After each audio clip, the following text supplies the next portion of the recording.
Okay, so in this class we're going to look at the 11-year war, that is Ireland in the 1640s, and the fallout from the English Civil War in England, but which also had a dramatic impact upon Ireland as well. In this class we're going to study how the conflict between King and Parliament played out in Ireland during this period. We're going to begin, however, by starting with a little grammar. So when would you use its, or its? And the answer is, well, firstly, it's with an apostrophe at the end is never correct. Your grammar or spell checker should flag that for you. It's, it apostrophe s, is the contraction of it is or it has. It has no other meaning, only it is or it has. Otherwise, it is always its. Its without an apostrophe is to be used in all other instances when you want to form a possessive. Um, it is a possessive and it shows possession in the same way that Javier's does or Santosh's does. For example, the radio station has lost its license. So in most cases, it is its without an apostrophe at all. Okay, so James the First becomes King of England in 1603, having already been King of Scotland, and it proved to be something of an adjustment for him. Firstly, James was used to governing with the Scottish Parliament, which really didn't have a tradition of being able to resist the authority of the king. So what the king kind of said largely went in Scotland. That was not true in England. And Parliament had a long tradition, going all the way back to Magna Carta, of having to be consulted in some things. It wasn't, the divine right of rule exclusively in England, and particularly Parliament had the right to be consulted about taxes, and that eventually was to prove a sticking point. James was also took over the Anglican Church. He was the supreme head of the Anglican Church, but he had come from a country ruling a population that actually, so Henry VIII introduced Anglicanism in the 1530s in England. Scotland had stayed stayed Catholic for much longer, at least nominally, until the 1560s. But then it was converted to Presbyterianism, and Presbyterianism was further removed from Catholicism than Anglicanism was. James actually preferred Anglicanism to Presbyterianism because Anglicanism, with its emphasis on the need for hierarchy within a clerical sphere, kind of mirrors how a king wants a hierarchical political structure to exist, with himself, of course, at the top of that structure. So he preferred Anglicanism, but he was coming from a country that was predominantly Presbyterianism. So James, he kind of struggled for a while with Parliament and struggled with these kind of differences, but for the most part, he was willing to compromise, and that kept him in power. Charles, his son, has none of James's tact, and he is going to be drawn increasingly into a bitter struggle with Parliament, and one that's all well. So he becomes king in 1625, and he battles with Parliament for 3 or 4 years before abolishing it in 1629. Not abolishing it, but proroguing it, and rules for the next 11 years without Parliament. However, it means because he is he still has to raise money, so he can't raise taxes because Parliament must raise taxes, but he needs to raise money to fund his living, so he's forced to reduce himself to kind of finding creative ways to fine people, essentially, in order to keep the royal coffers up. Question for you: what are the differences between Anglicanism and Presbyterianism? There are two main differences. One, Anglicanism places a heavy emphasis on ceremony and ritual, like the Catholic Church does. I mean, it's not that different from the Catholic Church in that sense. The second difference is organizational. The Anglican Church retained the hierarchical trappings of Catholicism, and it replaced the English monarch with the Pope. But it keeps bishops and archbishops, and so there's a hierarchy in church relations there. Presbyterianism is different. One, it rejects the rituals and ceremonies of Catholicism. It views them as kind of evil, basically. And secondly, it rejects the hierarchical nature of the Catholic Church, places an emphasis much more on a decentralized local form of kind of worship, and not a kind of elaborate kind of national structure like the Anglican Church had. So within the Anglican Church itself, however, and this becomes so Charles, not only was he governing without Parliament in the 1630s, he was also involved in a doctrinal dispute between Anglican Puritans and Anglican High Churchers. And the Anglican Church had divided in the 1830s between, on the one hand, Puritans, who essentially want to make the Anglicanism more like Presbyterianism. Get rid of church hierarchy, get rid of church ceremony, make it a simpler, purer form of Christianity as they saw it, resembling the original Christian faith. On the other side, those who support high church, as the name kind of implies, support a church hierarchy, support church ritual, church ceremony, place an important emphasis on these things. Charles, with the allies himself with William Laud, the Archbishop of Canterbury, and is increasingly in favour of high church ritual, and persecutes Puritans who disagree. The problem is that some people suspect that Charles not only kind of supports high church, but is in fact a closet Catholic. He isn't, but he's married to a Catholic. He is, and so these actions tend to kind of confirm, or at least if you're already predisposed to thinking this, reaffirm that Charles is secretly trying to convert England to Catholicism. So he sides with the High Church. He persecutes the Puritans who don't accept his view. The Court of the Star Chamber was Charles's famous kind of court in which people were put on trial, and actually oftentimes were subjected to or condemned to lose an eye or lose a nose or something kind of horrible for not conforming with his view of what traditional Anglicanism was.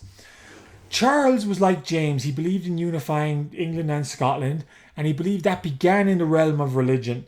And so in 1637, in order to unite the two countries, at least the first step in uniting the two countries, he introduces the English Book of Common Prayer in Scotland. It goes down terribly. It's seen as Charles's effort to introduce essentially Anglicanism in the English church or in the Scottish church. They reject these papalistic rites, as they call them. In 1638, so the following year, a national covenant rejecting the English Book of Common Prayer is signed by many people in Scotland. And by 1639, a Scottish army is in the field, defying the authority of Charles, and actually invades northern England. Charles now needs money, and he needs to recall Parliament in order to raise taxes to get more money. But Parliament has been waiting a long time for this, and its attitude is that it's going to have some demands it wants to get met before it gives in to Charles's demands. So there's some back and forth between Charles and Parliament as they are organising this. Then there is the case of Thomas Wentworth. Thomas Wentworth was Charles's Lord Deputy in Ireland. He had been raising money for Charles in Ireland all throughout this period. He is recalled in 1639. He's trying to negotiate with Parliament. He makes the enemy of a lot of people in Parliament, and he also made his enemies in Ireland as well. And some of those, of course, are in Parliament, in the English Parliament. And so Parliament eventually comes to a place where the first demand it has is that Charles, so it puts Wentworth on trial for treason, finds him guilty, signs in a attainder demanding his death. But of course, this cannot happen until Charles signs off on Wentworth's death warrant. Charles doesn't want to do this. Charles, in fact, for a long time promises Wentworth that he won't sign his attainder of death. But he's really in a fix. There's no kind of situation to compromise, or Parliament at least refuses to compromise without Wentworth's execution. And so in 1641, he finally consents and has Thomas Wentworth executed. His loyal friend, his ally, is executed. And so that's firstly the end of Ireland's Lord Deputy as well. So there's a growing crisis in England, but in Ireland, some people are watching and they start to think that they have seen some things in England and Scotland that give them an idea for how they might restore a more restore a kind of more dominant position for Catholicism in Ireland as well. And as I said, some spotted an opportunity to kind of restore some level of dominance in society for Catholicism as well. Um, so the 1630s had been an unsettling time for Catholics in particular, both the Old English and the Gaelic Catholic lords of Ireland. Firstly, they lamented Charles's honor, or his unwillingness to honor the terms of the Graces, which were signed in 1628. They were worried about Wentworth's plans for a further plantation as well. Well, firstly, the question is, what exactly were the Graces? Again, this was a deal signed by Charles with the Old English leadership in 1628. It was to be that one, new patents of land were to be issued to them. That is to say that because their patents of land were quite old, some of them were a little uncertain, they were to be reissued in new patents guaranteeing them possession of their land. Secondly, Catholics would not have to attend worship would not have to attend Anglican service. The fines that they were paying to the Anglican Church for not attending service would in fact be sent to Charles directly, or sent to the king directly. This part of the Graces was kept because this was the one where the king had an interest in doing so. It amounted to a sum of about $40,000 or £40,000 a year, so quite a substantial amount of money to be sending the king every year. The third aspect of the Graces was that there was to be no more plantations. So this is really about the Old English, in particular, trying to hang on to their land and being secure in their title to their land. And so Charles takes the money from the Old English, but because Parliament was kind of prorogued shortly afterwards, he never got round to implementing the other elements of the deal. And so for the 1630s, there's evidence that Wentworth is planning further plantation. The patents on their land are not really coming true, and there's a sign that they've been gotten the short end of the stick in 1628. However, in the late 1630s, Charles is willing to negotiate again. He is agreeing to again enact the Graces in return for an army. And actually, Wentworth, before he had gone to Ireland, before he had gone to England, had been gathering an army for Charles to use against the Scots. But when Wentworth was put on trial in 1640, this was used against him. The enemies of the king had intercepted a letter in which Wentworth talked about gathering an army and bringing it to England. Now, Wentworth clearly meant the army to be used against the Scots. But members of Parliament turned this letter around and suggested that the king was trying to bring a Irish Catholic army to suppress Protestantism in England. And during Wentworth's trial and thereafter, some people in England and Scotland proposed that maybe Ireland needed to be invaded and Catholicism needed to be tackled head on there instead. And of course, that kind of talk frightened the life out of the Old English and the Gaelic Catholic landowners in Ireland. And so Phelim O'Neill and other Gaelic leaders in Ulster planned a rebellion. And essentially the rebellion was to force Charles to speed up his plans to enact the Graces. So it was to be a rebellion in favour of the king as opposed to against the king. And it was supposed to... my question for you is very simply, how might recent events have convinced the rebels that a show of military strength would force King Charles to give in to their demands? So they were thinking by showing they were kind of in a position of strength, Charles would give in. And why do they think that would work? Well, because it worked with the Scots in 1639. The Scots had marched an army into northern England. Charles had brought an army north, but it wasn't well prepared, it wasn't well funded because he was still struggling with Parliament, and he was forced to sign a humiliating peace. And from a position of weakness, they're hoping that by adopting a similar position in Ireland, a similarly militant position, they can also force Charles's hand there as well. The rebels plan on seizing Dublin. They plan on seizing strongholds around Ulster, and doing so without kind of any bloodshed. So once the rebellion begins, they don't seize Dublin. Some word of their plans, partly the word of their plans got out, and Dublin actually remained in the hands of the government. but they do succeed in taking Armagh Fort and other towns around Ulster, led by Phelim O'Neill. He produces a letter in Dungannon, makes a proclamation in Dungannon saying that Charles supports their actions.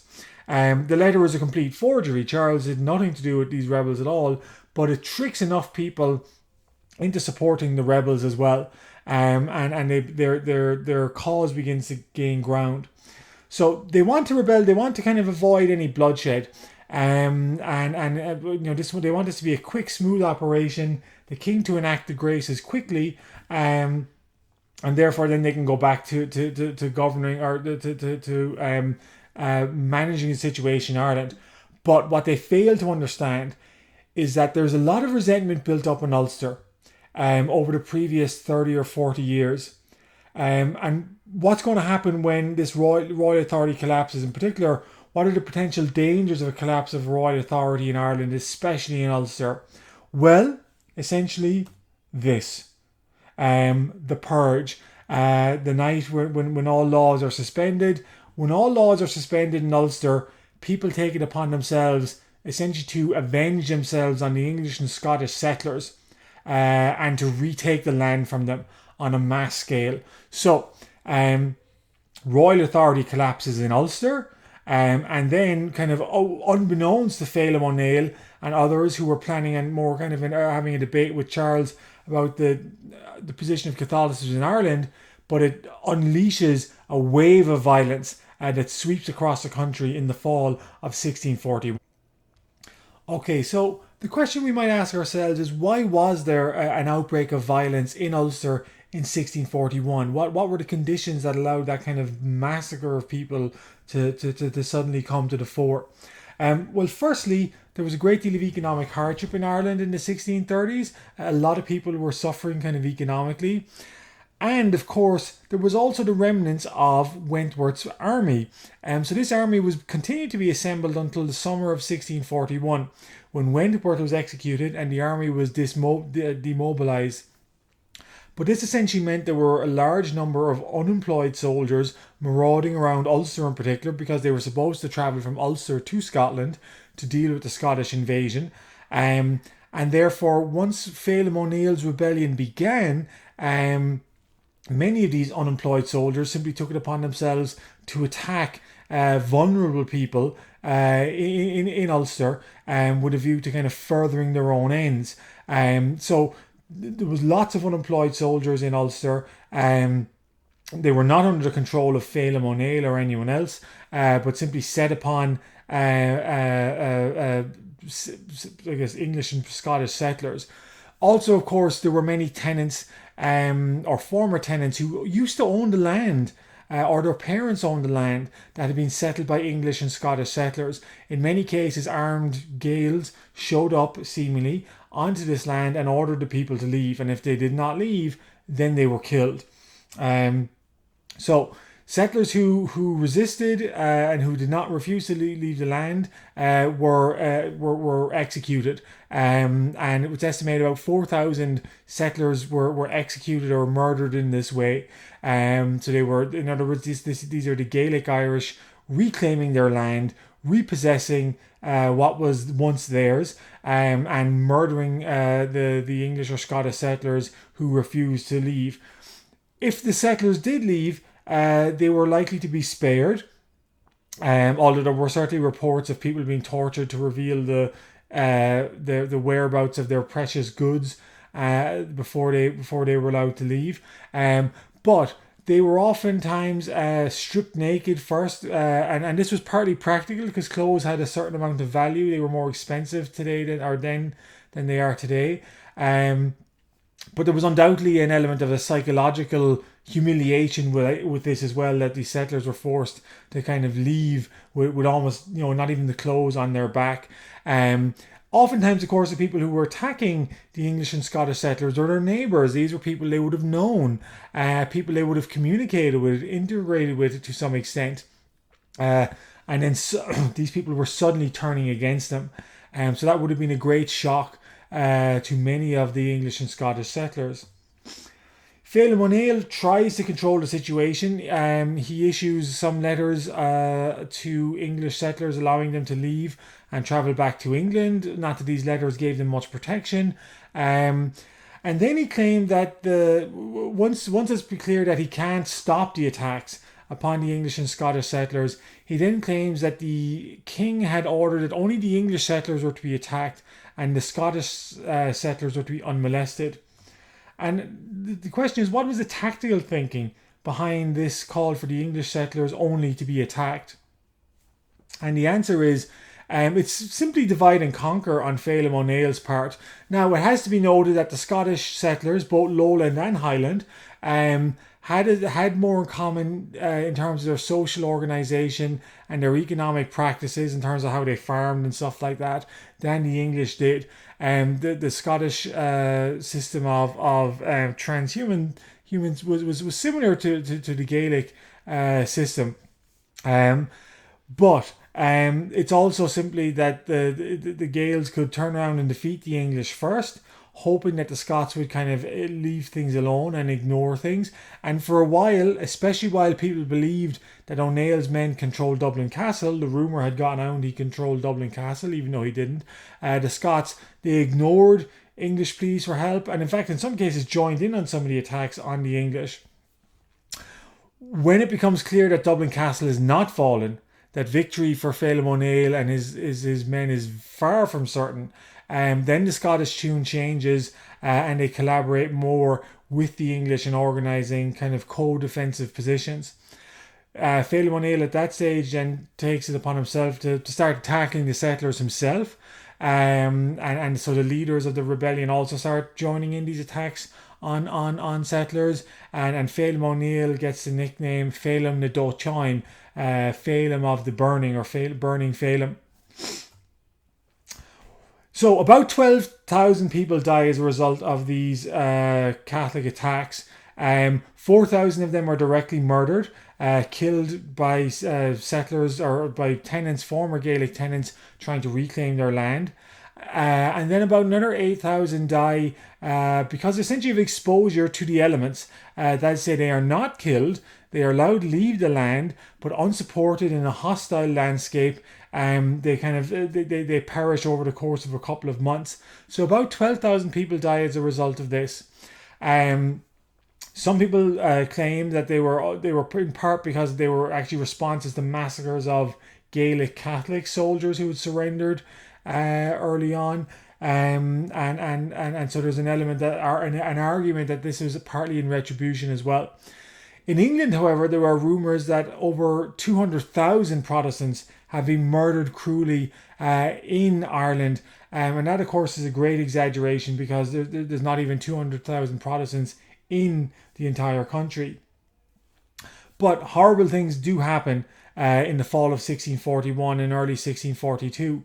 One of the most infamous massacres is at Portadown, which is pictured here. About 100 men, women and children were ordered out of the settlement of Portadown.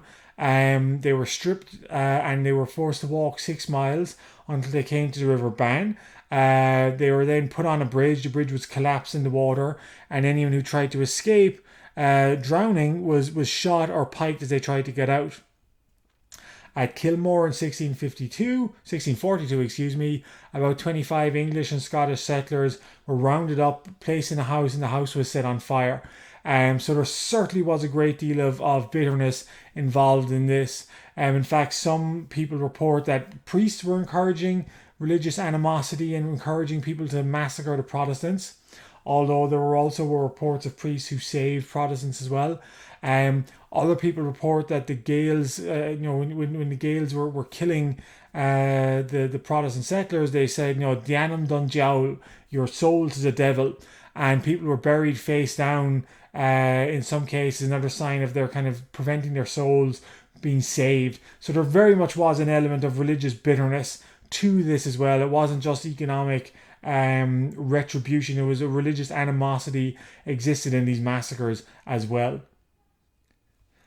Meanwhile, back in the world of politics, Phelim O'Neill and his men and his allies were still, of course, in the field in Ireland in 1641.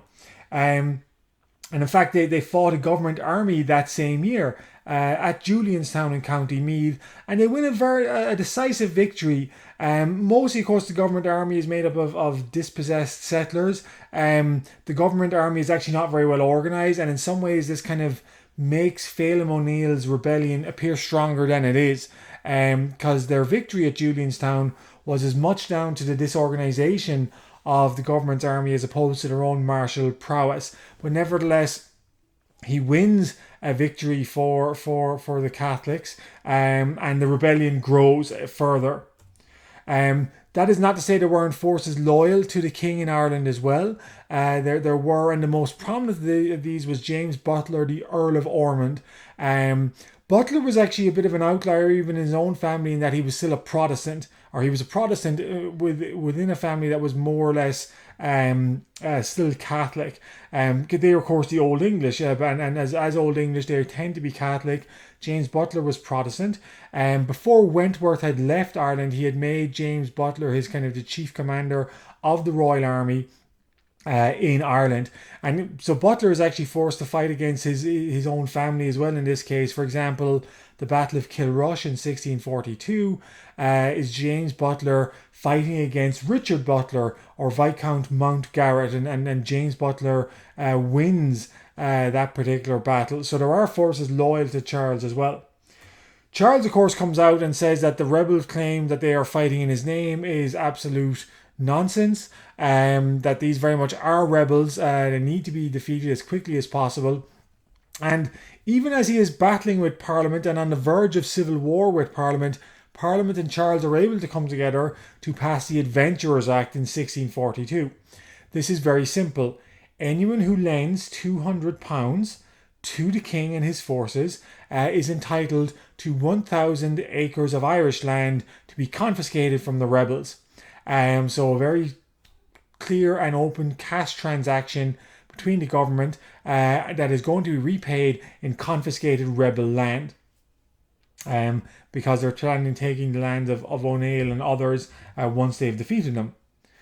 Charles, in this way, quickly is able to raise a large army to deal with the Irish threat. He raises an army of 30,000 men with an additional 4,000 cavalry and artillery.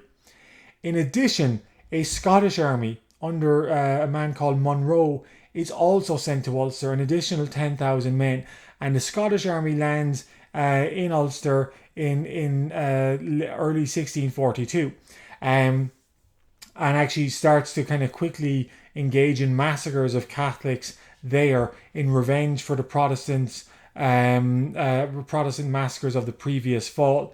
For one example, just to give you one example, at Rathlin Island in County Antrim, the Campbell clan, who were a large part of the Scottish army, take the revenge on the MacDonald clan, who are their great enemies in Scotland, but these are their Irish kind of cousins, and they throw about 100 men, women and children off the cliffs of Rathlin Island. And so that's an example, I guess, of a retributive massacre upon the MacDonalds. However, so Charles, it looks like the rebellion is going to be shortly defeated. His army is going to be sent to Ireland and is going to crush Phelim O'Neill and his allies. But the English Civil War breaks out. The tension between Parliament and Charles finally gets to be too much. The English Civil War breaks out. That means, of course, that Charles is now not going to send that army to England, but instead is going to use that army for the Civil War in England. Not going to send that army to Ireland. He's going to keep it in England instead. That greatly weakens the royal cause in Ireland, and it gives O'Neill and his rebels breathing room. And in other words, the Irish, the stage is now set that the conflict in Ireland will not be resolved until the conflict in England is resolved first. And as we know, the English Civil War is going to last a couple of years, so that provides a bit of breathing room for O'Neill and his rebels to kind of organise themselves a bit more officially and to put maybe a Catholic Parliament in place in Ireland. So, with the English government distracted by the Civil War in England, there was a vacuum in Ireland, a political vacuum as it will, And the Catholic leadership in Ireland took kind of steps to fill this vacuum. So firstly, they created a Confederate Oath of Association, and they called upon all people in Ireland to swear this oath. Basically, firstly it was you were to be loyal to Charles the King first of all, and then you were to accept their governance in the island of Ireland, and they called for a Confederate. Four provincial councils to be set up, so one in Ulster, Leinster, Munster, and Connacht. Also for four armies to be set up, one for each of those provincial councils, and then for a general national assembly also to be held in the city of Kilkenny, because Dublin, of course, was in the hands of the government. And so the Confederate Assembly finally meets, the National Assembly that is, finally meets in Kilkenny in 1642. And so I said it creates provincial commands, it creates provincial armies, and it's trying to raise men and money for them. It's also trying to seek overseas help, especially from Catholic Spain and Catholic France, and from the papacy as well, in trying to protect the cause of Catholicism in Ireland. It should be noted actually they call themselves a Confederate Assembly, not a Confederate Parliament, because they're still loyal to Charles. They know the King can only call a Parliament, and basically if they call themselves a Parliament, then they have definitely gone too far and taken the authority of Charles, or rejected the authority of Charles, as it were. Okay, my question for you guys is, what do you think was the end goal for the rebels here? What did they hope to achieve in this confederacy? Well, the answer is, and as always in these situations, whenever there's a rebellion or people demanding change, is that they were actually divided, and they had different goals depending on who you asked. Confederates were basically split between the Old English moderates and the Gaelic radicals.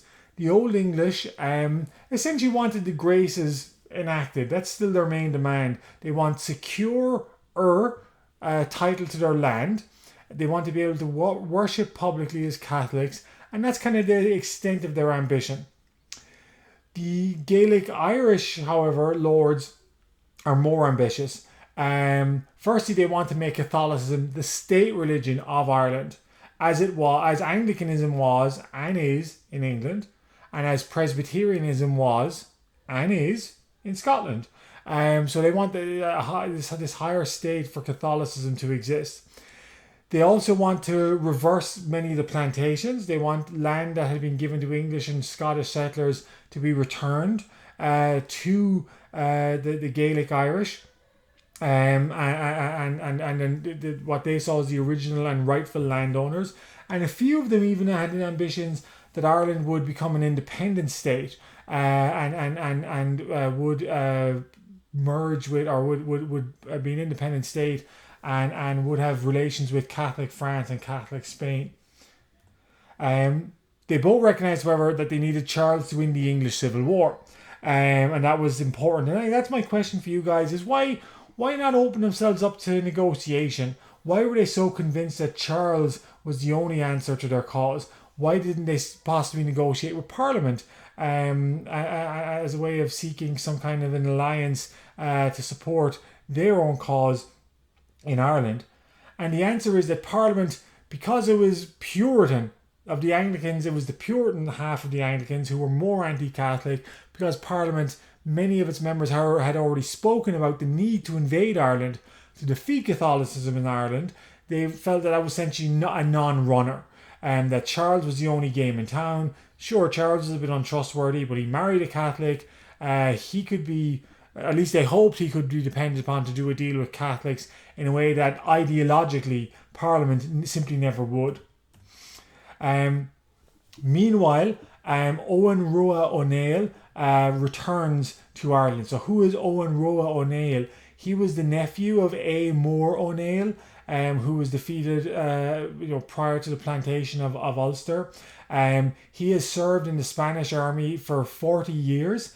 And he views this as he's gained a great deal of experience fighting overseas, a great deal of military experience and know-how, He sees this as his opportunity to come back and right the wrongs of the previous decade. And it's not just Owen Rua O'Neill, thousands of Irishmen who had participated in these overseas these what are later known as the wild geese, see this as an opportunity to come back, having served in foreign armies, having gained military experience in foreign armies, and come back and serve their own cause in Ireland. Thomas Preston of the Old English family, the Prestons in Meath, also came back.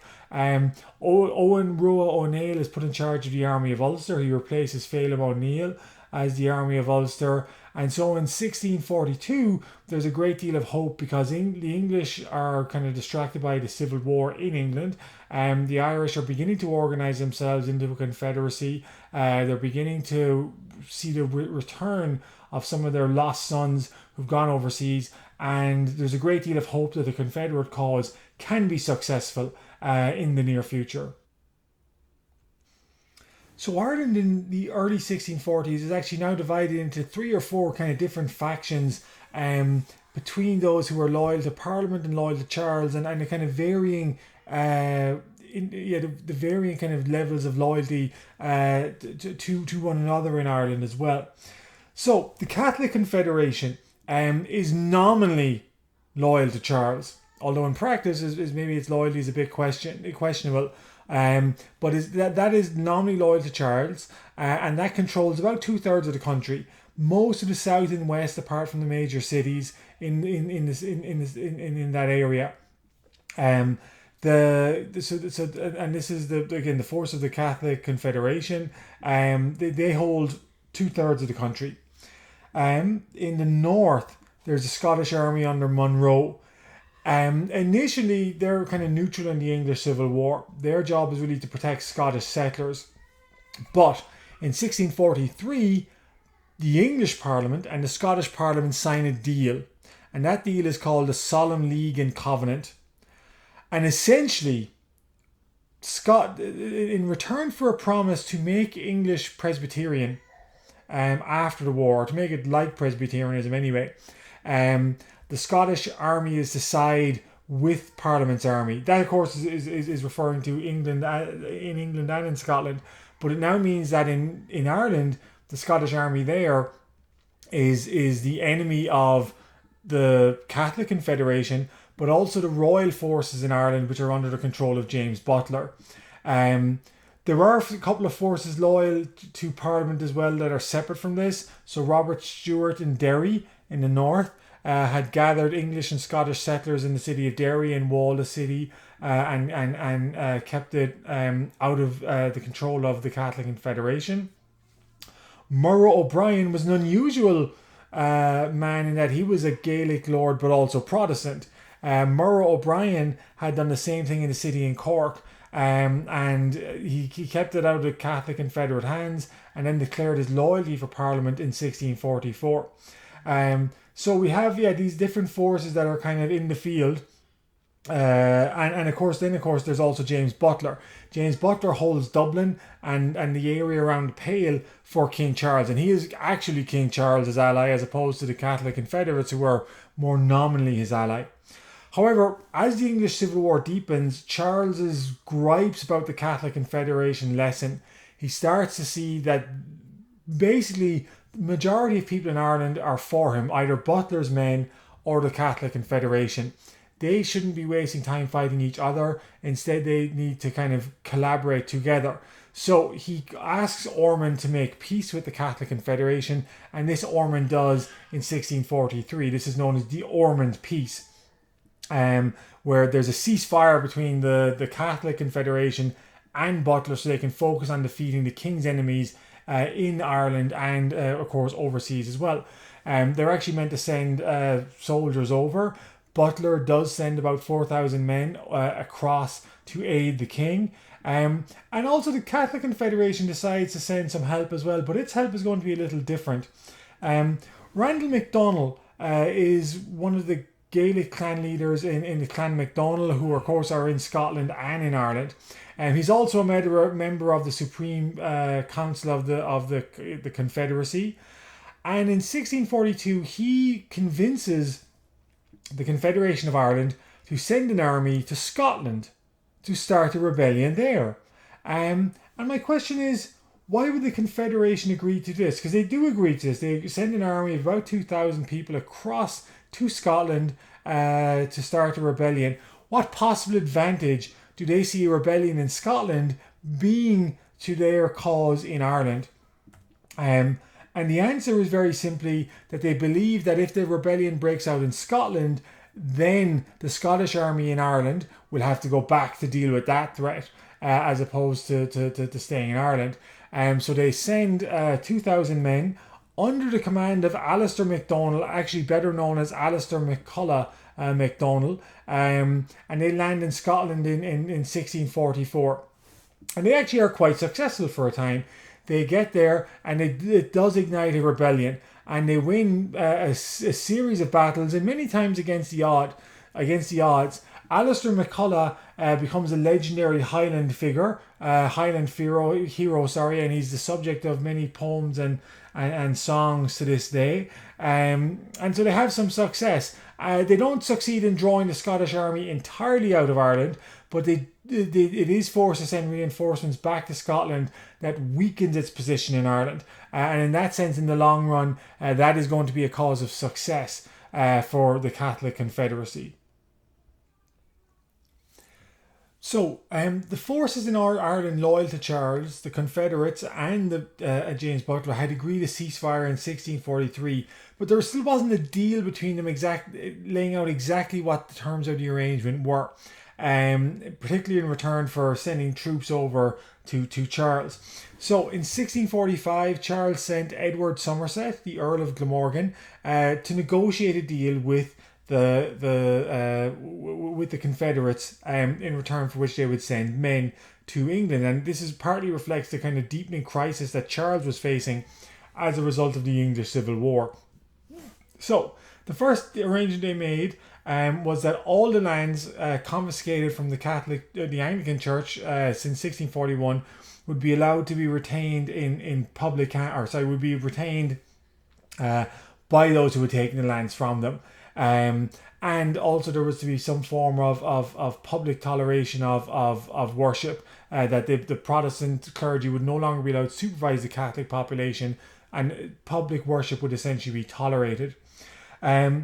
Into this mix, however, came Giovanni Battista Rinuccini, and Rinuccini was a papal nuncio who arrives in Ireland in 1645.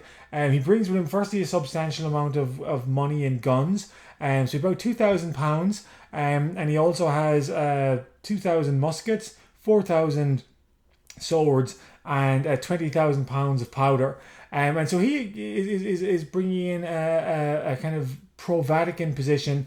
He firstly feels that this deal that the Confederates have done is not very good, so he goes back and he renegotiates it, and he adds that Catholic bishops be allowed to sit in an Irish Parliament, a Catholic university be built, and no Lord Deputy in future would be allowed to be Protestant. They would also all to be Catholic. Somerset, who was pretty much a closet Catholic himself, agrees to these terms. But of course, this was a secret treaty between between Charles and the Catholics. He denied that he was ever. Charles would have denied he was ever knowingly aware of these developments, even though we know he was from correspondences later revealed. And once the nature of Somerset's deal actually becomes public, Charles is forced to renounce it. He says that Somerset did this all by himself and is a traitor, and he knows nothing about that deal. So a new negotiation has to be set up between the Supreme Council and James Butler. And James Butler, his deal is different. It basically says that, well, Catholics can set up some schools, not necessarily a Catholic university will be built. Catholics can hold public office. There will be an amnesty declared for all crimes committed since 1641, and no Catholic will lose his land. But all lands taken from the Anglican Church have to be returned to the Anglican Church, and actually there is no official confirmation that the public toleration of Catholic worship will be acceptable. And the Confederate military commanders, they at this stage think these are concessions are far too generous.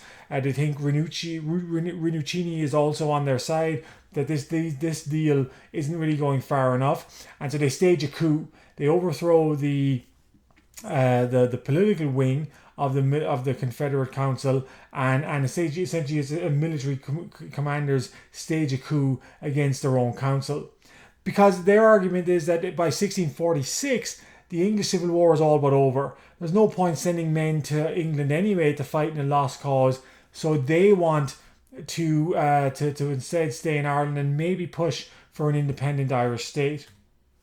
And they seem to be heading upon this way. The Owen Rua O'Neill has his great victory at Benburb in 1646 when he defeats the Scottish army of Monroe. And for a time, the Confederate cause is in the ascendancy. However, there's a number of setbacks suffered in 1647. At the Battle of Dungan's Hill in Meath, the Leinster army is annihilated. The Munster army also suffers defeat at Knocknanoose in 1647, and Alistair McCulloch, the legendary Scottish Highlander, who had returned to Ireland because his rebellion was finally defeated, dies at that battle. Ormond also, in kind of a being upset at the deal he had done with the Confederate Council being rejected by many of the Confederate commanders, turns over Dublin to Parliament, and actually he comes to regret that decision greatly. But in 1647 he turns over Parliament to Dublin. Parliament's commander is Michael Jones, and James Ormond says he prefers English rebels to Irish rebels to explain why he turns over Dublin Castle. 1648 sees a renewed deal between James Butler and the Confederates. Essentially, this is just a recognition that Butler is going to be the commander of the Confederacy, and really there's not much more, and in return for which the Confederacy is supposed to send a new army to England. This is because Charles has renewed the war with Parliament with the help of the Scottish army. And what has Charles promised the Scottish army for joining his cause in 1648? Essentially, he's promised to make Presbyterianism the state religion of England for a trial period of 3 years. So the New Deal reflects the fact that the Confederacy is weakened in 1648. It doesn't really have much of a leg to stand on, but it angers Rinuccini, who goes back to Italy and Rome the following year. It also angers radicals like Owen Rua O'Neill, who actually begins fighting with the Confederates. And so by 1648, the Confederate cause is largely, it's not fully defeated, but certainly it's very much in a weakened position. And Charles's renewed war in England is going to be short-lived, and there's going to be a retribution or a reckoning in Ireland following that. Okay, so in 1649, the English Civil War is finally over.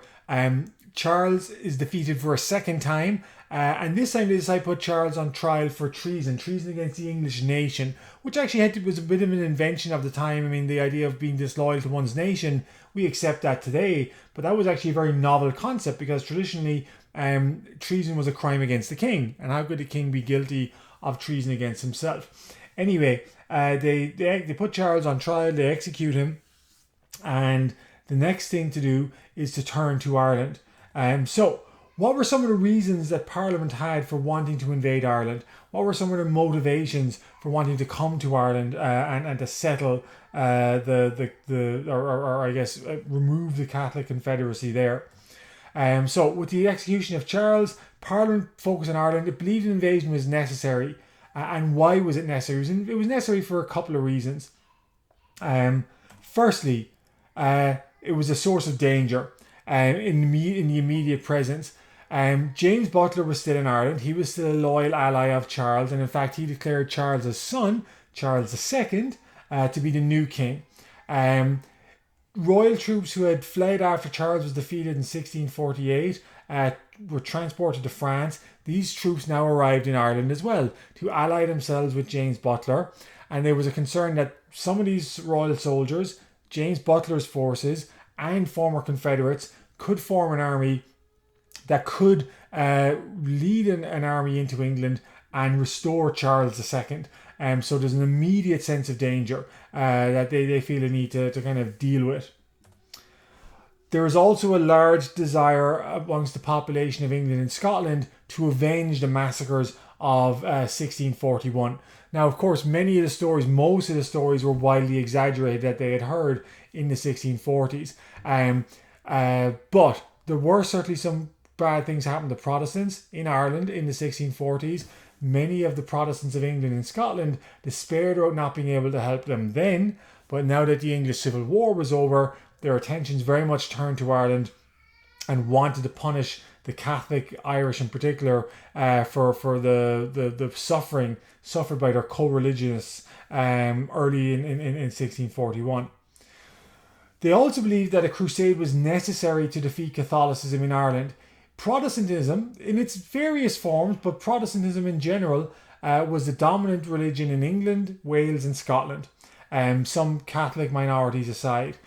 Ireland, on the other hand, was a major source of Catholic, major source of Catholics. In order to really kind of unite the people, Catholicism needed to be defeated and driven from the island.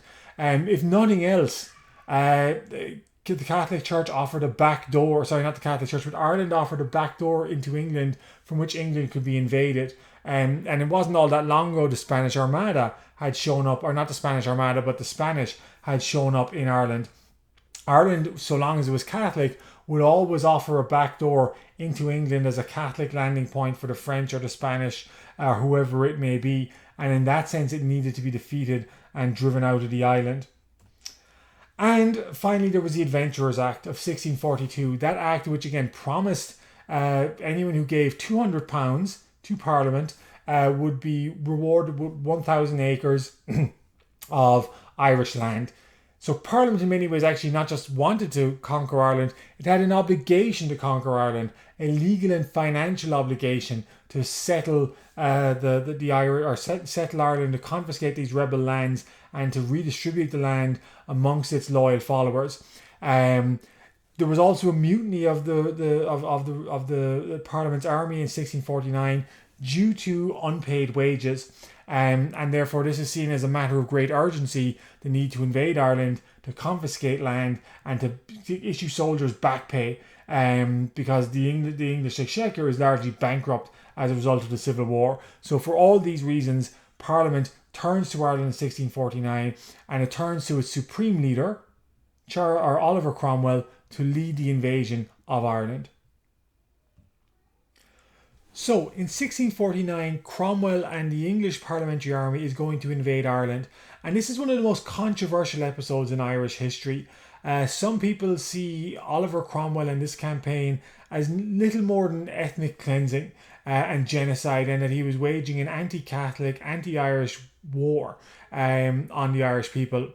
Others would argue that he was an honourable man, fought with honour. Nothing that he did was outside the bounds of the normal rules of war of the time, and everything was kind of above board and proper. And then some people would see a kind of a mixture of things in between, of maybe not always that he was the villain necessarily, but not always that his soldiers always acted with complete impunity either.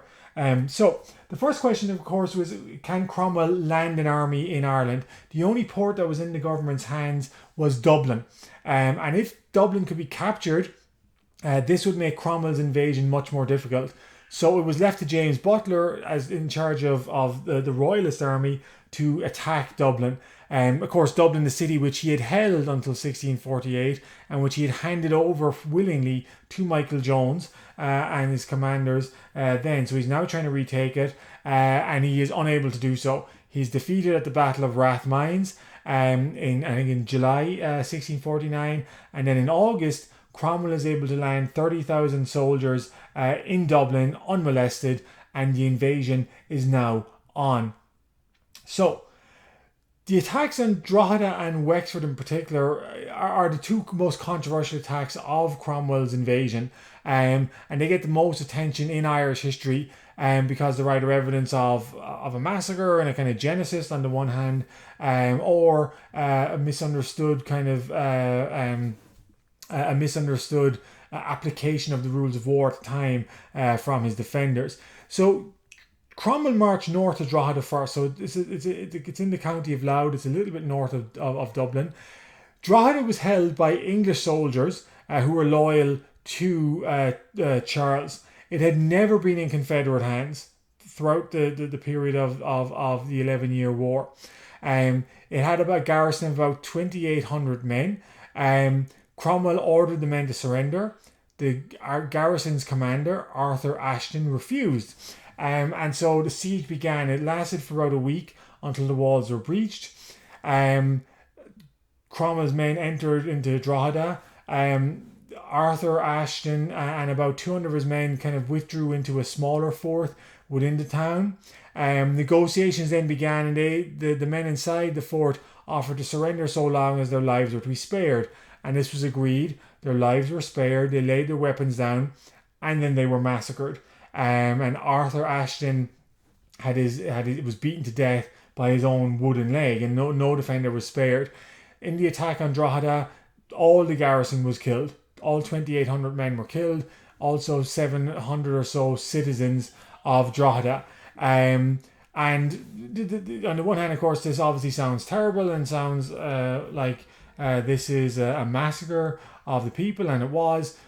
Some defenders of Cromwell have come out and said that, well, by the rules of war of the time, once you refused Cromwell's initial offer of surrender, and I don't mean the fort and the 200 guys, I mean when he initially got there, he demanded they surrender, and they refused. By the rules of war of the time, you could expect to be massacred.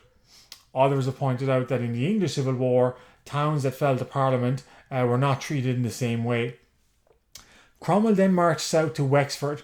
At Wexford, a similar thing happened, but it was a bit different. Wexford's commander was a guy called David Sinnott. He was negotiating with Parliament about the surrender of the town, and whether he was genuinely trying to just get the best deal for the town or was trying to stall for time for allies to maybe come and help him. We're a little bit unsure. But as negotiations were going on, some of Cromwell's men attacked the town without orders from Cromwell. The walls were breached, and there was essentially a massacre. 2,000 defenders of Drogheda were massacred, and another 1,500 civilians.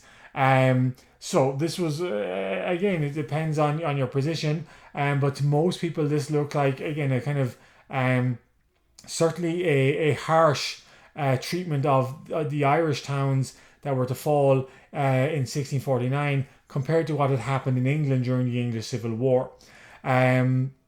So Cromwell, after that, however, has very little trouble in getting other towns to surrender.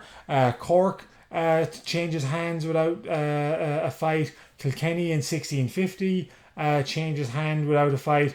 The only town he actually suffered a serious reverse was in Clonmel, a kind of smaller garrison town in Tipperary. The defences at Clonmel were manned by Dubh O'Neill, or Black Hugh O'Neill. And Dubh, like his uncle Owen Rua, was an experienced commander, had fought with the Spanish for during the 30 Years' War, was very experienced. Excuse me. And he set up a system where there was a breach in the walls. He took advantage of that breach in the walls to set up essentially a trap. That the breach was into an alley, and the alley kind of narrowed into a dead end. So he set up a couple of cannons at this end of the far end of the breach in the walls. He put his men on either side of the alleys, or the alley, and then he allowed Cromwell's men to come in. And as they came in, they essentially entered a killing field. They couldn't really get at the defenders. They were trying to attack them. So Cromwell's men suffered 2,000 fatalities as a result of this trap, because they kept pouring men into the gap in the wall at Drogheda. The men kept being killed without really getting a hand on the enemy. Cromwell called it a night, so the day was getting late. He called it a day for one day. He was planning on re-attacking the town the next morning, and that night the town's mayor negotiated the surrender of the town with the promise that it would its citizens and its property would all be spared a massacre if they surrendered there and then. Cromwell agreed because he believed the town still had a heavily armed garrison. He didn't realise that Dubh O'Neill and his men had essentially run out of ammunition and had already slipped out of town in the dark that night and escaped to Waterford. He found out the next day that what had happened, but he kept his word and Clonmel was spared. And so this is seen as evidence of Cromwell, as a man actually of quite a considerable amount of honour, who kept his word despite having the garrison escape town.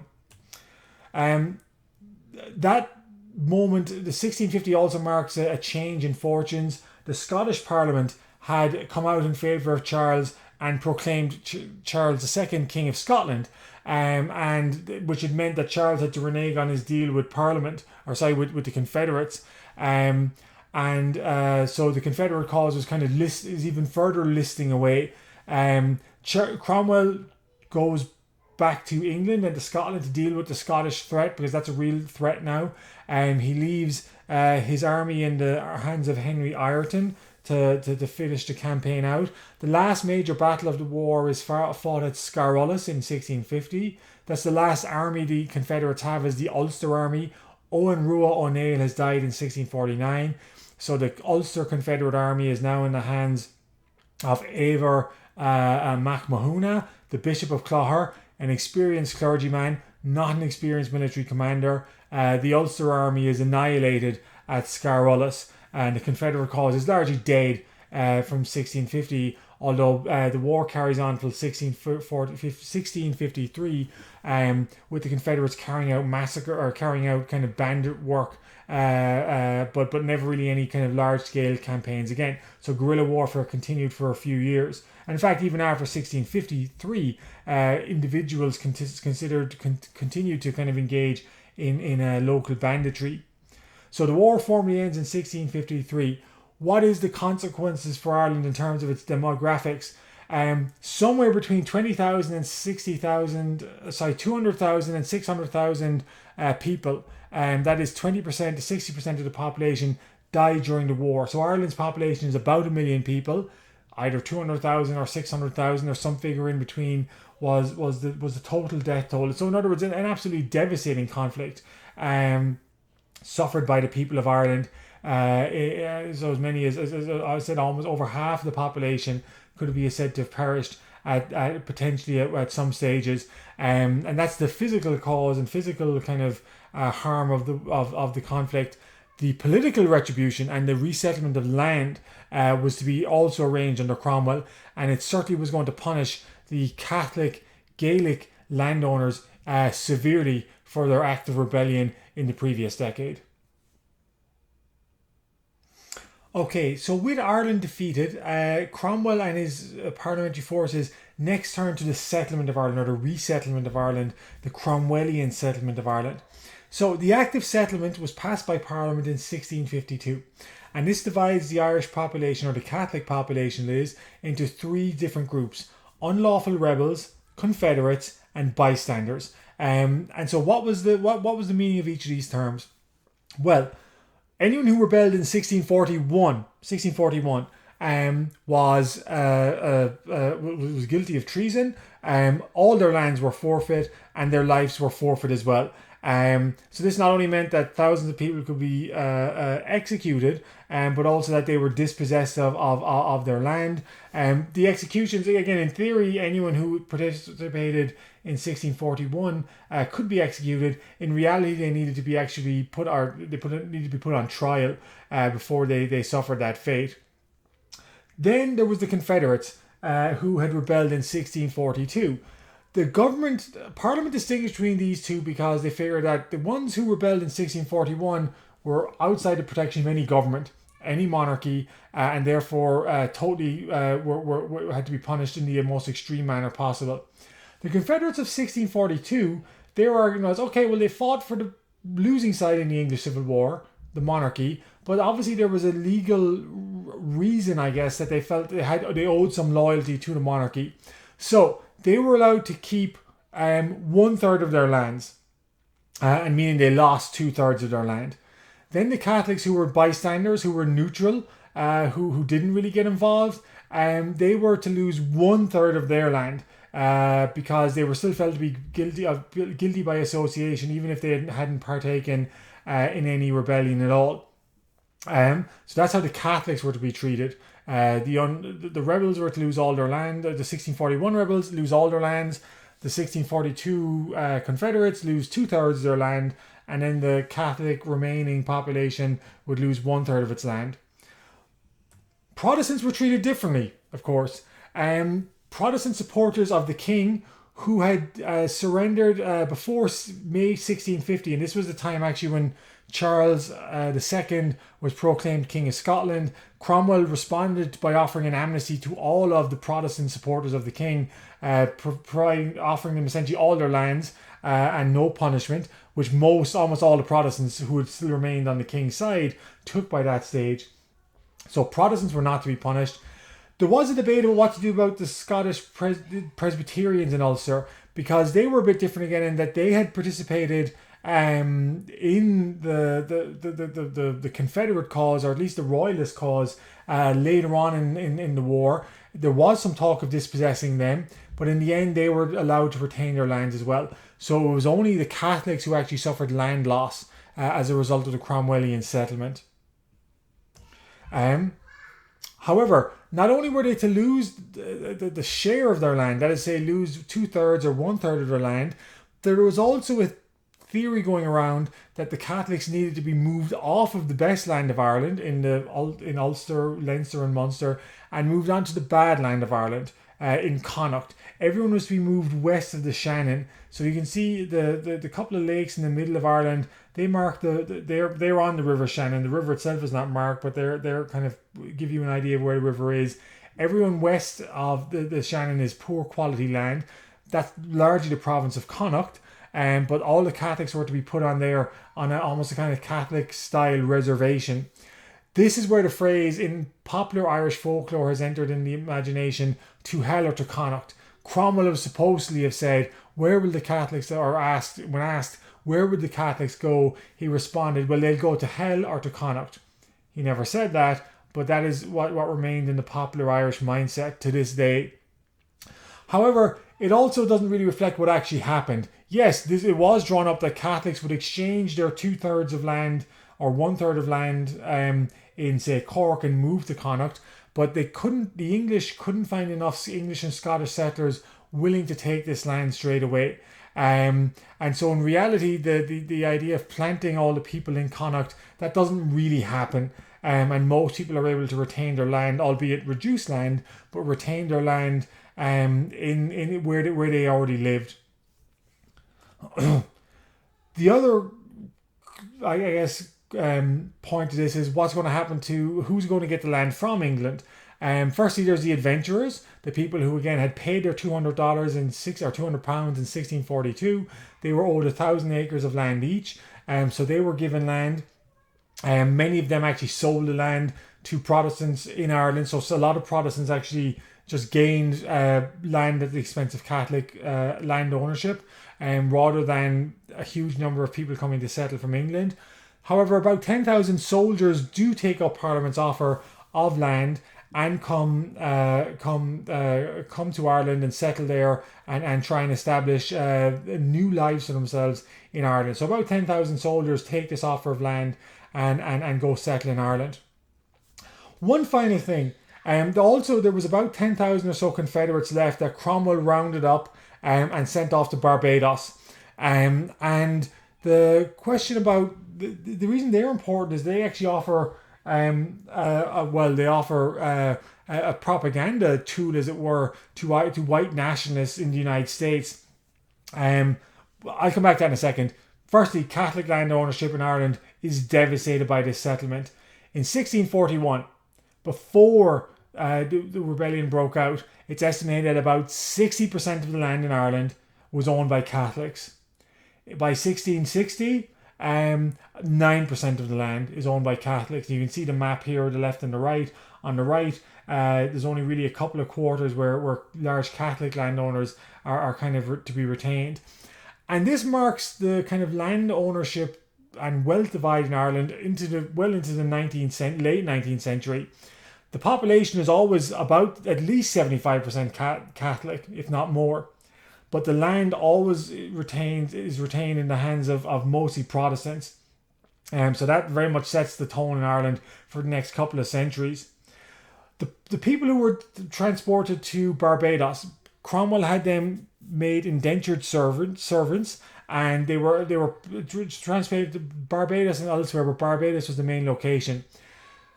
This has become a trope of white nationalists in the United States about Irish slavery. The Irish were slaves as well. There was more Irish slaves than African slaves, or they were slaves for a lot longer. What they're conflating in the big scale is indentured servitude with slavery. Indentured servitude is different from slavery for the most part. Its main difference, of course, is that it's voluntary. Even though it can be quite horrible once you actually signed up, it was a voluntary experience, and it had an end that you got rewarded for. Unlike African slaves who had no say in being signed up for slaves and couldn't qualify out of slavery, you were a slave for life. And so this idea of an Irish slavery where the Irish numbers equate to Africans or even exceed Africans is ridiculous. That's not so much alternative facts as an alternative universe. But the 10,000 or so men in the 1650s that Cromwell sent to Barbados, that's a little bit different. Because one, they didn't have any choice out indentured servitude, and two, the legal boundary between indentured servitude and slavery was not quite as clear in the 1650s as it was in later decades. So the argument that there was some Irish slaves, there was actually a small number who you could argue were in something akin to slavery in the 1650s. But the overall argument that all indentured servants from Ireland and elsewhere were slaves, that simply doesn't hold up. Nevertheless, so Cromwell's legacy in Ireland today is still very much seen as a negative figure, and you can see why his role in the massacres that took place in Drogheda and elsewhere, also the enslavement or the indentured servitude, if you will, of some people added to his negative reputation, and then of course the transfer of land mostly from Catholic hands to Protestant lands had the mark of Cromwell all over it as well. And it's that reason that for centuries in Ireland afterwards, the curse of Cromwell upon you was a very serious curse to make upon someone. And that brings us to the end of today's lecture. So I will see you all in class again next week.